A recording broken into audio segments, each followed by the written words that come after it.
Hi hello ನಮಸ್ತೆ ಸ್ನೇಹಿತರೆ, ನಿಮ್ಮ ಪಿ ಕೆ ಸೀರಿಯಲ್ ಅಪ್ಡೇಟ್ಗೆ ಸ್ವಾಗತ ಸುಸ್ವಾಗತ. ಸ್ನೇಹಿತರೆ, ಭಾಗ್ಯಲಕ್ಷ್ಮಿ ಧಾರಾವಾಹಿಯಲ್ಲಿ ಇಂದಿನ ಸಂಚಿಕೆಯಲ್ಲಿ ಏನೆಲ್ಲ ನಡೆದಿದೆ ಎಂಬುದನ್ನು ತಿಳಿಯೋಕೆ ಮುನ್ನ ಇನ್ನೂ ಕೂಡ ನಮ್ಮ ಚಾನಲ್ಗೆ ನೀವು ಸಬ್ಸ್ಕ್ರೈಬ್ ಆಗಿಲ್ಲ ಅಂದರೆ ದಯವಿಟ್ಟು ನಮ್ಮ ಚಾನಲ್ ಸಬ್ಸ್ಕ್ರೈಬ್ ಮಾಡಿ ಹಾಗೂ ಈ ವಿಡಿಯೋನ ಕೊನೆ ತನಕ ನೋಡಿ ಸ್ನೇಹಿತರೆ, ಭಾಗ್ಯಲಕ್ಷ್ಮಿ ಧಾರಾವಾಹಿಯಲ್ಲಿ ಈಗಾಗಲೇ ಭಾಗ್ಯನಿಗೆ ಎಲ್ಲ ವಿಷಯಗಳು ಕೂಡ ಗೊತ್ತಾಗಿದೆ. ಇದರ ವಿಚಾರವಾಗಿ ಭಾಗ್ಯನು ತುಂಬ ಕೂಡ ನೊಂದಿಕೊಂಡಿದ್ದಾಳೆ.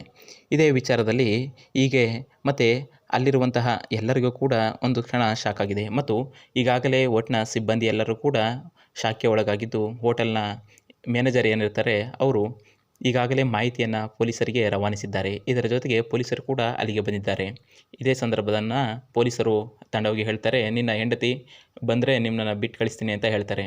ಅದಕ್ಕೆ ಅದೇ ಸಂದರ್ಭದಲ್ಲಿ ಈಗಾಗಲೇ ಹೋಟೆಲ್ಗೆ ಬಂದಿರುವಂತಹ ಭಾಗ್ಯ ಈ ವಿಚಾರವನ್ನು ನೋಡಿ ಅವಳಿಗಂತೂ ಒಂದು ಕ್ಷಣವೂ ಶಾಕ್ ಆಗಿರುವುದಿಲ್ಲ. ಅದರ ಜೊತೆಗೆ ಗಂಡನನ್ನು ಹೇಗೆ ಕಾಪಾಡಿಕೊಳ್ಳಬೇಕು ಎಂಬ ಅರಿವು ಈಗಾಗಲೇ ಭಾಗ್ಯನಿಗಿದೆ.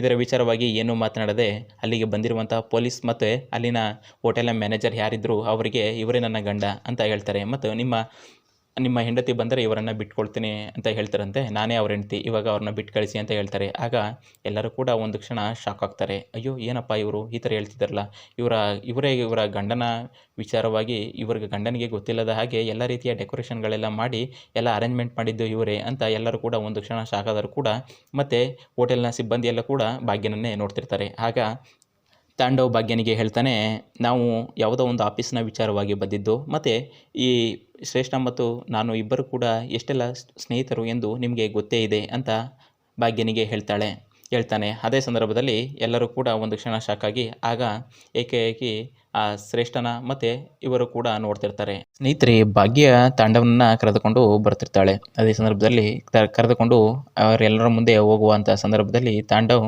ಅವನ ಕೈಯನ್ನು ಬಿಡಿಸ್ಕೊಂಡು, ಬಿಡು ಭಾಗ್ಯ, ನೀನು ಯಾಕೆ ಈ ಥರ ಎಲ್ಲ ಆಡ್ತಿದ್ದೀಯಾ ಅಂತ ಹೇಳ್ತಾನೆ. ಅದಕ್ಕೆ ಆಗ ನಾನು ಕಾರಲ್ಲಿ ಕೂತ್ಕೋಬೇಕು ಅಂತಾಳೆ. ಕೂತ್ಕೋ ಆರಾಮಾಗಿ ಎ ಸಿ ಹಾಕೊಂಡು ಕೂತ್ಕೋ ಅಂತ ಹೇಳ್ತಾಳೆ. ಅದೇ ಸಂದರ್ಭಕ್ಕೆ ಅಲ್ಲಿಗೆ ಶ್ರೇಷ್ಠನ ಕೂಡ ಬರ್ತಾಳೆ.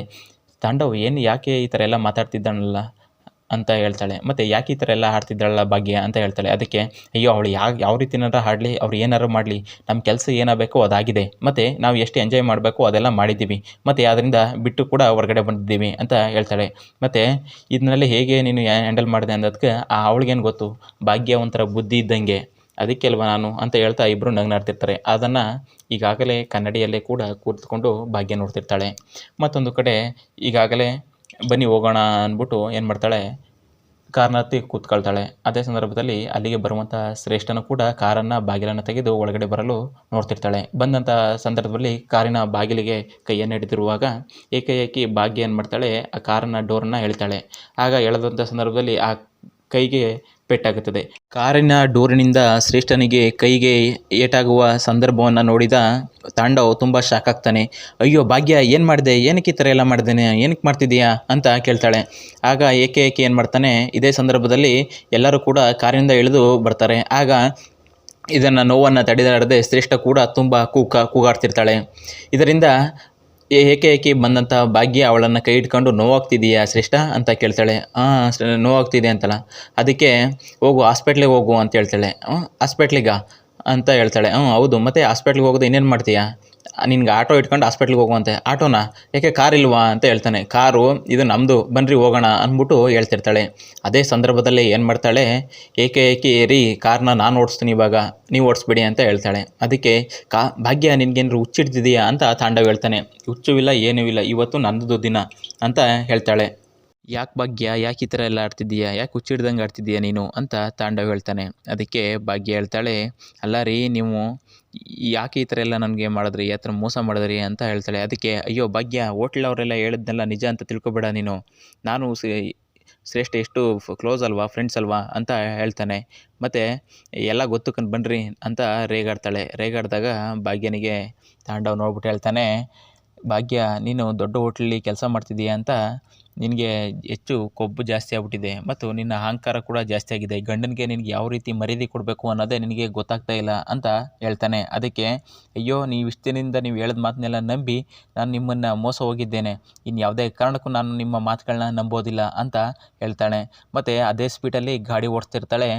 ಏಕಾಏಕಿ ಬಂದು ಅಲ್ಲಿ ಒಂದು ಗಾಡಿಗೆ ಹೋಗ್ತಿರ್ತಾಳೆ, ಸ್ಪೀಡಲ್ಲಿ ಬಂದು ಗಾಡಿಗೆ ಗುದ್ದುವ ರೀತಿಯಲ್ಲಿ ಎಲ್ಲವೂ ಕೂಡ ಒಂದು ಕ್ಷಣ ಶಾಕ್ ಆಗ್ತಾಳೆ. ಮತ್ತು ಅಯ್ಯೋ ಏನಾಗಿಲ್ವ ಇನ್ನೂ ನನಗೆ ಅಂತ ತಾಂಡವ್ ದಡಬಡಾಯಿಸ್ತಾನೆ. ಅದೇ ಸಂದರ್ಭದಲ್ಲಿ ಏನಕ್ಕೆ ಈ ಥರ ಎಲ್ಲ ಮಾಡ್ತಿದ್ದೀಯಾ ಭಾಗ್ಯ, ನೀನು ಈ ಥರ ಮಾಡೋದು ಎಷ್ಟು ಸರಿ, ನಿನಗೆ ಗಾಡಿ ಓಡ್ಸೋಕೆ ಬರಲಿಲ್ಲ ಅಂತಂದರೆ ಗಾಡಿ ಏನಕ್ಕೆ ಇಸ್ಕೊಂಡೆ ನೀನು ಅಂತ ಹೇಳ್ತಾನೆ. ಅದಕ್ಕೆ ಆಯಿತು ಬನ್ನಿ ಅಂದ್ಬಿಟ್ಟು ಒಂದು ಬೆಟ್ಟಕ್ಕೆ ಕರ್ಕೋಗ್ತಾಳೆ. ಕರ್ಕೋಗಿ ನನ್ನನ್ನು ಯಾಕೆ ಇಷ್ಟೊಂದೆಲ್ಲ ಮೋಸ ಮಾಡಿದ್ರಿ ತಾಂಡವ್, ನಿಮ್ಮನ್ನು ಎಷ್ಟೊಂದು ನಂಬಿದ್ದೆ ನಾನು ಅಂತ ಹೇಳ್ತಾಳೆ. ಅದಕ್ಕೆ ಮುಂದಿನ ಸಂಚಿಕೆಯಲ್ಲಿ ಏನೆಲ್ಲ ನಡೆಯುತ್ತದೆ ಎಂಬುದನ್ನು ನಾವು ಕಾದು ನೋಡಬೇಕಾಗಿದೆ ಸ್ನೇಹಿತರೆ. ಅದಕ್ಕೂ ಮುನ್ನ ಇನ್ನೂ ಕೂಡ ನಮ್ಮ ಚಾನಲ್ಗೆ ಸಬ್ಸ್ಕ್ರೈಬ್ ಆಗಿಲ್ಲ ಅಂದರೆ ದಯವಿಟ್ಟು ನಮ್ಮ ಚಾನಲ್ನ ಸಬ್ಸ್ಕ್ರೈಬ್ ಮಾಡಿ ಮತ್ತು ಈ ವಿಡಿಯೋನ ಕೊನೆ ತನಕ ನೋಡಿದ್ದಕ್ಕೆ ನಿಮಗೆ ಧನ್ಯವಾದಗಳು.